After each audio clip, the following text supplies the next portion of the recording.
Caesar sanctae urbis Romae Augustus, novum legatum ad Germania misi, senatorem publium quintilium varum. Roma tributa vostra non amplius remissuras.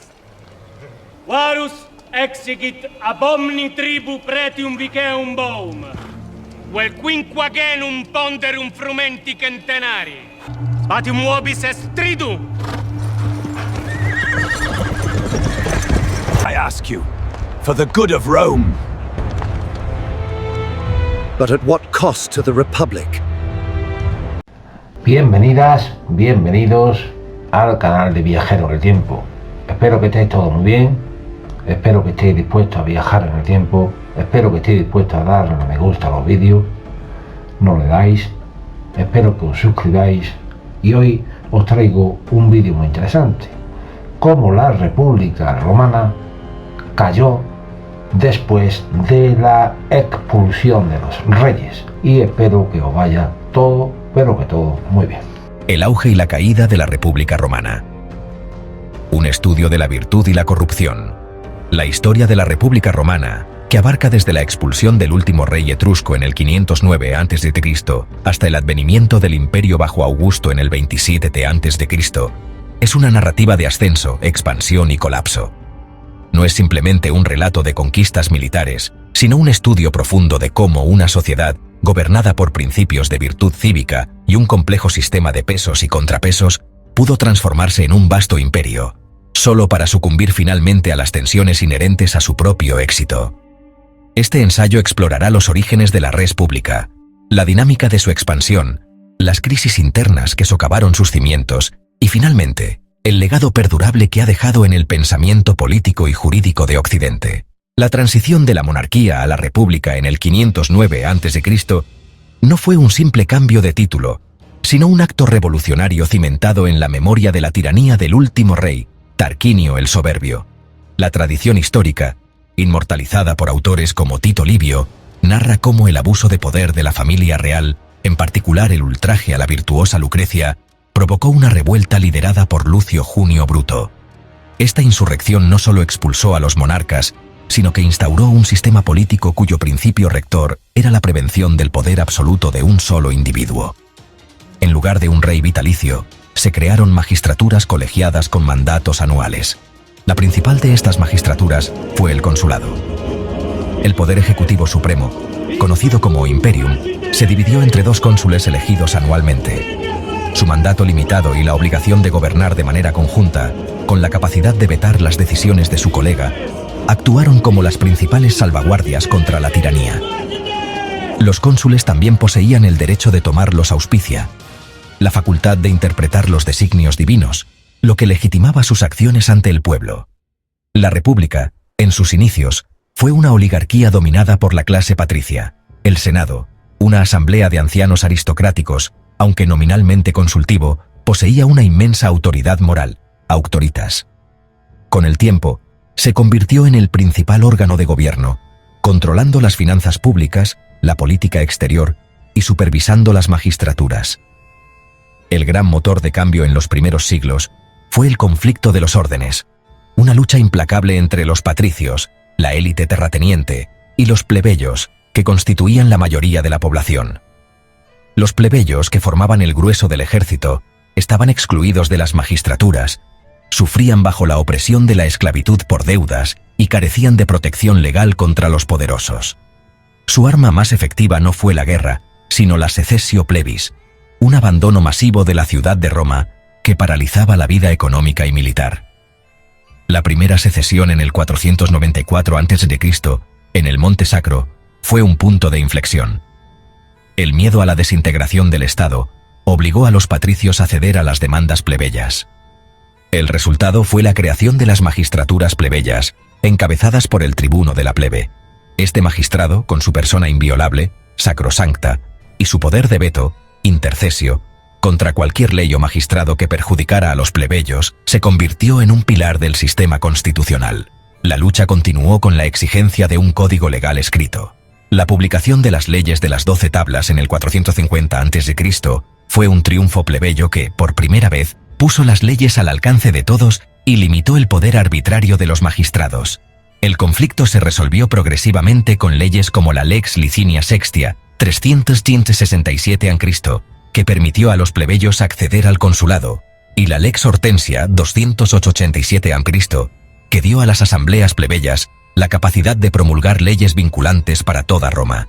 Este proceso, lejos de destruir la República, la fortaleció, haciendo sus instituciones más representativas y flexibles. Una vez establecidas sus instituciones, la República dirigió su atención a la consolidación de su poder en la península itálica, un proceso de casi 2 siglos que fue mucho más que una simple expansión militar. Fue un complejo sistema de integración que sentó las bases de su futuro imperio. Las guerras samnitas, 343-290 a.C., fueron el crisol donde se forjaron la disciplina y la tenacidad de la legión romana.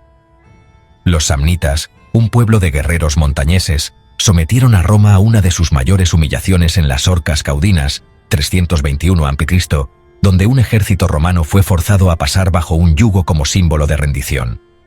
Esta derrota, en lugar de quebrar el espíritu romano, inspiró reformas militares cruciales. La rígida falange de estilo griego fue abandonada en favor de la legión organizada en manípulos, unidades más pequeñas y flexibles, ideales para la guerra en terreno montañoso. La victoria final de Roma en la Tercera Guerra Samnita le dio el control de toda la Italia central. Este avance hacia el sur llevó a un choque inevitable con las ricas ciudades-estado griegas, las colonias de la Magna Graecia. Temerosas del expansionismo romano, las ciudades pidieron ayuda a Pirro de Epiro, un brillante general helenístico y pariente de Alejandro Magno. Pirro llegó a Italia en el 280 a.C. con un ejército profesional, falanges macedonias y la gran novedad, elefantes de guerra, una fuerza que los romanos nunca habían enfrentado. A pesar de sus victorias en las batallas de Heraclea y Ásculo, las bajas sufridas por sus tropas fueron tan devastadoras que, según la leyenda, acuñó la frase de la que se derivaría la expresión victoria pírrica. Otra victoria como esta y habré perdido la guerra. La resistencia romana, caracterizada por un suministro aparentemente ilimitado de soldados y una tenaz determinación, forzó a Pirro a retirarse definitivamente de Italia en el 275 a.C., dejando la península bajo el control total de Roma. La conquista de Italia no se basó en la subyugación total de los pueblos vencidos. En su lugar, Roma forjó un intrincado sistema de alianzas a través del Foedus, tratado. Esto significaba que los pueblos aliados, los socii, mantenían su autonomía local, pero debían proporcionar tropas a Roma en tiempos de guerra. Este sistema creó una fuente prácticamente inagotable de tropas, una ventaja estratégica que sería decisiva en los grandes conflictos futuros, como las guerras púnicas, y que fue la verdadera base del poder de Roma. Con el control de Italia asegurado, la República Romana inevitablemente chocó con la potencia marítima del Mediterráneo occidental, Cartago.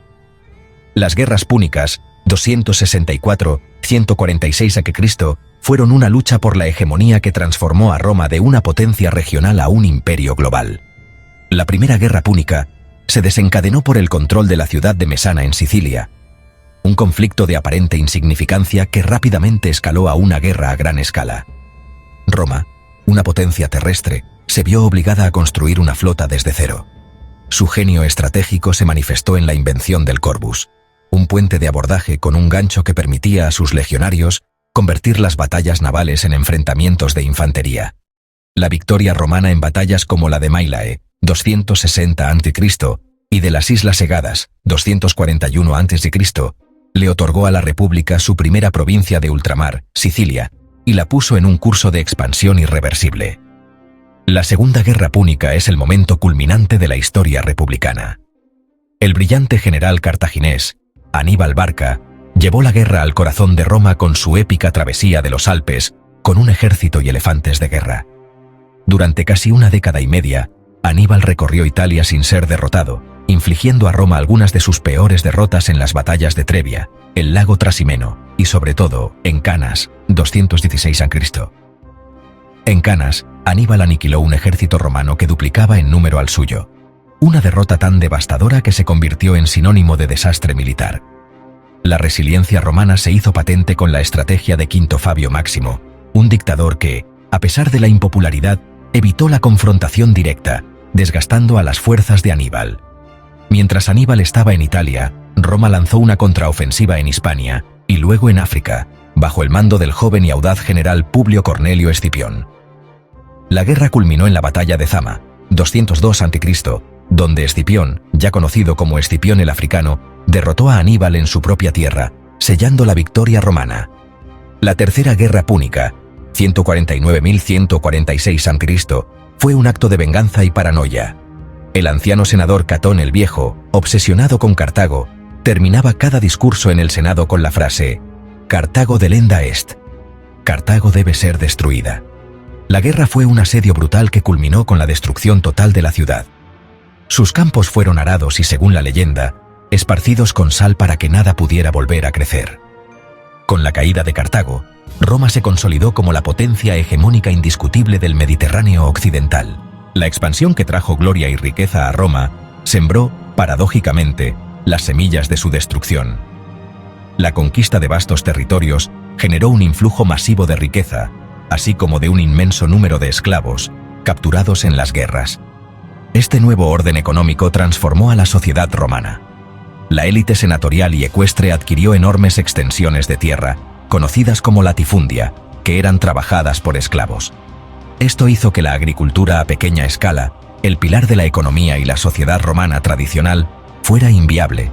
El campesinado, que formaba el grueso del ejército republicano, perdió sus tierras y migró a Roma, donde se unió a un proletariado urbano empobrecido y políticamente volátil. Esta masa de ciudadanos, desconectada de la tierra y del servicio militar, se convirtió en una herramienta de poder para los demagogos. Los hermanos Graco, Tiberio y Cayo fueron los primeros en intentar reformas radicales para detener esta decadencia. Como tribunos de la plebe, propusieron una ley agraria para redistribuir las tierras públicas, ager publicus, a los ciudadanos más pobres, con el objetivo de revitalizar el campesinado y el ejército. La intransigencia del Senado y el uso de un veto de un tribuno colega llevaron a Tiberio Graco a pasar por alto la tradición y a apelar directamente a la Asamblea Popular. Este acto de radicalismo político, aunque motivado por buenas intenciones, rompió con el consenso tradicional. Su asesinato en el 133 a.C., junto con 300 de sus seguidores, marcó el fin de la política tradicional y el inicio del uso de la violencia como herramienta para resolver las disputas políticas. 10 años después, su hermano Cayo Graco intentó llevar a cabo reformas aún más ambiciosas, incluyendo la extensión de la ciudadanía a los aliados itálicos. Su oposición política lo llevó a un enfrentamiento violento. La declaración del Senatus Consultum Ultimum, decreto final del Senado, que permitía a los cónsules utilizar la fuerza contra cualquier persona que amenazara a la República, fue utilizada para masacrar a Cayo Graco y a miles de sus seguidores. El golpe de gracia a las tradiciones republicanas vino con las reformas de Cayo Mario, un general que revolucionó el ejército. Mario abrió el alistamiento a los ciudadanos sin propiedades. A cambio, los soldados juraban lealtad a su general y al retirarse, recibían un botín y una parcela de tierra prometidos por su líder, no por el Estado. Este cambio fatal sentó las bases para el ascenso de hombres poderosos con ejércitos privados, leales solo a ellos. La lealtad de las legiones se trasladó de la República a la persona del general. Esto se hizo evidente con el dictador Sila, que en el 88 a.C., tras un conflicto con Mario, protagonizó un evento sin precedentes: la primera marcha de un general romano sobre Roma. Sila desfiló con sus legiones por la ciudad y se apoderó de ella por la fuerza, sentando el precedente que Julio César y otros seguirían y que sellaría el destino de la República. La última etapa de la República fue un periodo de guerras civiles incesantes, alimentadas por la ambición personal de los grandes generales. La política y la violencia se convirtieron en sinónimos. El primer triunvirato, formado en el 60 a.C. por 3 hombres de inmenso poder: Julio César, un hábil político y general en ascenso; Gneo Pompeyo Magno, el general más popular y célebre de Roma; y Marco Licinio Craso, el hombre más rico de Roma, fue un intento de gobernar la República como una junta militar, ignorando sus instituciones. Esta alianza secreta, conocida como factio o camarilla, fue un claro indicio de que el poder real ya no residía en el Senado. La alianza se rompió tras la muerte de Craso. La inmensa popularidad de César, tras sus gloriosas conquistas en las guerras de las Galias, lo puso en un curso de colisión inevitable con su antiguo aliado, Pompeyo, que se había alineado con la facción senatorial conservadora para frenar el ascenso de César. El Senado, temiendo a César, le ordenó disolver su ejército y regresar a Roma como un ciudadano privado. La noche del 10 de enero del 49 a.C., César pronunció la famosa frase «Alea iacta est», la suerte está echada, y cruzó el río Rubicón, el límite que marcaba el inicio del territorio sagrado de Roma. Este acto de desobediencia fue una declaración de guerra civil. La victoria de César en la batalla de Farsalia, 48 a.C., y la huida de Pompeyo a Egipto, donde fue asesinado, lo dejaron como el único señor de Roma. Su nombramiento como dictador perpetuo en el 44 a.C. fue la sentencia de muerte de facto para la República.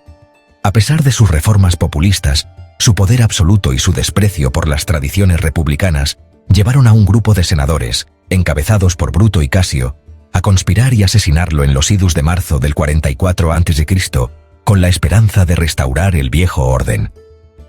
El asesinato de César, lejos de restaurar la República, solo condujo a una nueva y más sangrienta serie de conflictos. El segundo triunvirato se formó en el 43 a.C. entre el joven y talentoso heredero de César, Octavio, su mejor general, Marco Antonio, y el magistrado Lépido. Su primer acto fue una brutal purga política, conocida como las proscripciones, que llevó a la ejecución de miles de enemigos políticos, incluyendo a Cicerón. La alianza, sin embargo, se desintegró rápidamente. La ambición desmedida y la rivalidad personal entre Octavio, que controlaba el occidente, y Marco Antonio, que se había aliado con la reina Cleopatra de Egipto, llevaron a la guerra. La batalla final por el poder se libró en el mar. La batalla de Actium en el 31 a.C. fue una victoria decisiva para la flota de Octavio, que tras la muerte de Marco Antonio y Cleopatra, se convirtió en el único señor de Roma. En el 27 a.C., el Senado le otorgó el título de Augusto, poniendo fin a la República y estableciendo el Principado, la forma de gobierno que disfrazaba el poder absoluto de un emperador bajo una fachada republicana. El colapso de la República Romana no fue un evento súbito, o el resultado de una sola causa, sino la consecuencia de un proceso prolongado y multifacético que socavó sus cimientos institucionales y sociales. La expansión descontrolada fue el catalizador principal. Al transformar a Roma de una ciudad-estado en un imperio, la expansión generó una riqueza masiva que no se distribuyó de manera equitativa, lo que intensificó las tensiones sociales entre una élite oligárquica y un creciente proletariado urbano empobrecido. Las instituciones republicanas, diseñadas para una ciudad-estado, se mostraron incapaces de gobernar un vasto imperio.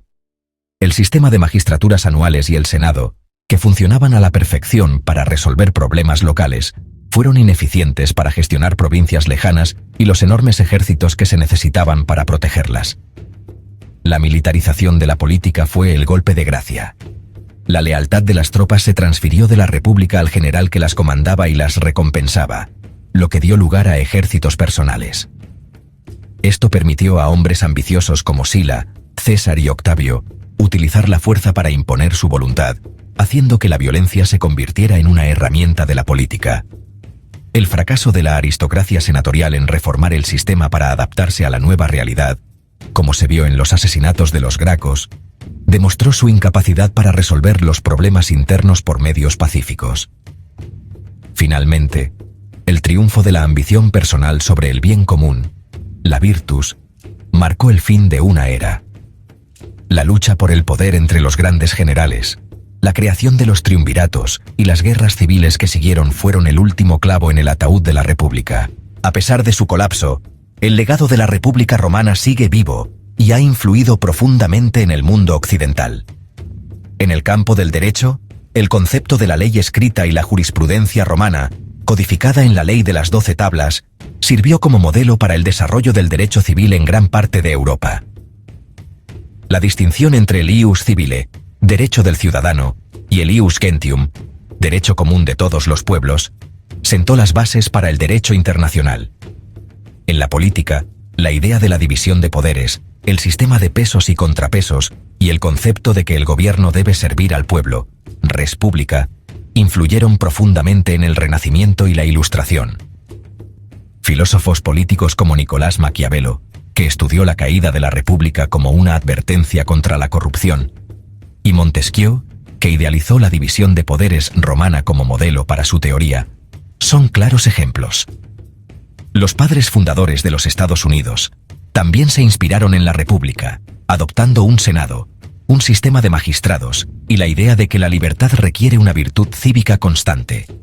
La historia de la República Romana es un recordatorio de que la libertad y el orden constitucional son frágiles y deben ser constantemente defendidos de las fuerzas que los socavan, tanto desde dentro como desde fuera. Fuentes consultadas: Tito Livio, Ab Urbe Condita, Historia de Roma desde su fundación; Polibio, Historias; Salustio, La conspiración de Catilina y la guerra de Yugurta; Cicerón, Discursos, cartas y tratados filosóficos; Cayo Julio César, Comentarios sobre la guerra de las Galias y la guerra civil; Plutarco, Vidas paralelas; Mary Beard, SPQR, A History of Ancient Rome; Ronald Syme, The Roman Revolution; Nick Fields, The Fall of the Roman Republic.